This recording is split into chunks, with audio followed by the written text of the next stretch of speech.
The second International Humanitarian Pledging Conference for Syria was organised only days before the anticipated Geneva II conference, which will start in Montreaux, Switzerland for one day. Negotiations to reach a political end to the Syrian crisis will continue in Geneva on January 24th. Sarah Glab has more in this report. The State of Kuwait hosted the second International Humanitarian Pledging Conference for Syria just days before the much-anticipated Geneva II conference, which aims to gather representatives from the Syrian government and opposition to reach a negotiated solution to the crisis, now in its third year. I actually think it's coincidental, the timing. They weren't quite planned that way. However, I do know that as important as all the funding is, it's also very important to have access. If we cannot reach the people in need, then we cannot help the Syrians as much as we all want to.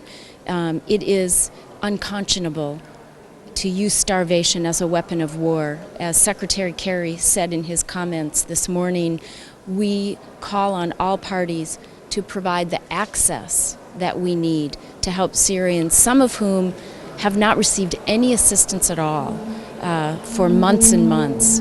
So ultimately, you need a political solution. Ultimately, we need the regime to let the humanitarian workers reach the people who are in need. I believe that clearly, ultimately the solution is the political one. You need to reach a satisfactory, lasting, balanced, fair political solution so that you could address the root causes of this humanitarian situation. There are refugees because there is an abnormal situation in Syria involving violence, involving force, involving war, and there is also a terrorist situation which indiscriminately attacks citizens, nationals and foreigners as well. So the timing is extremely important for the international community to feel confident that there won't be need for a third and fourth and 10th and 15th conference. You need to sit down and to say, wait a minute, let us now address genuinely and once and for all the causes of this abnormal situation. And that is the political situation in the country. The Kuwait conference, no doubt, came at a very critical juncture and was the result of a request by UN Secretary General Ban Ki-moon to His Highness the Emir of Kuwait, Sheikh Sabah Al-Ahmed Al-Jaber Al-Sabah.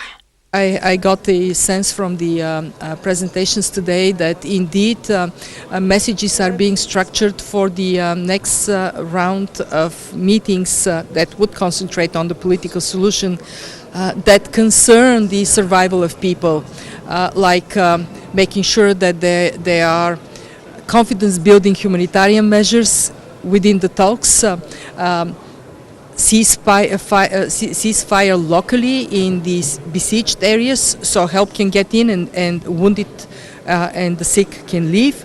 That is being built up here in this conference, and I would like to see it carried forward. It is not going to be easy. It is not going to be easy. So much blood has been shed in Syria. To bring peace would not be easy, but we know from history that every war ends up with a political solution. In Europe we had the 100-year war once.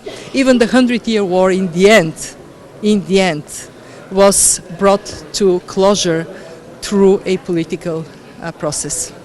Absence of a viable political process will simply prolong the need for further humanitarian assistance. So I think everyone is hopeful that Geneva II will advance the process toward some kind of a ceasefire or peace arrangement that would then allow greater access for the humanitarians, and looking forward to a time when there could be peace in Syria again. But I'm not an expert in the area and I'm not party to those talks, but let's be hopeful.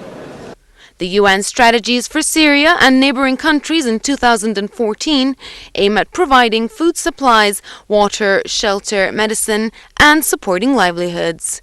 The appeals request $6.5 billion, and the pledging conference hosted by Kuwait was a step towards reaching that target. The Second International Humanitarian Pledging Conference for Syria and the Geneva II have been timed to coincide with each other. Now, whether this was planned or coincidental, it does not take away from the fact that both conferences are equally as important. From Bayan Palace, this is Sarah Glubb reporting for English News.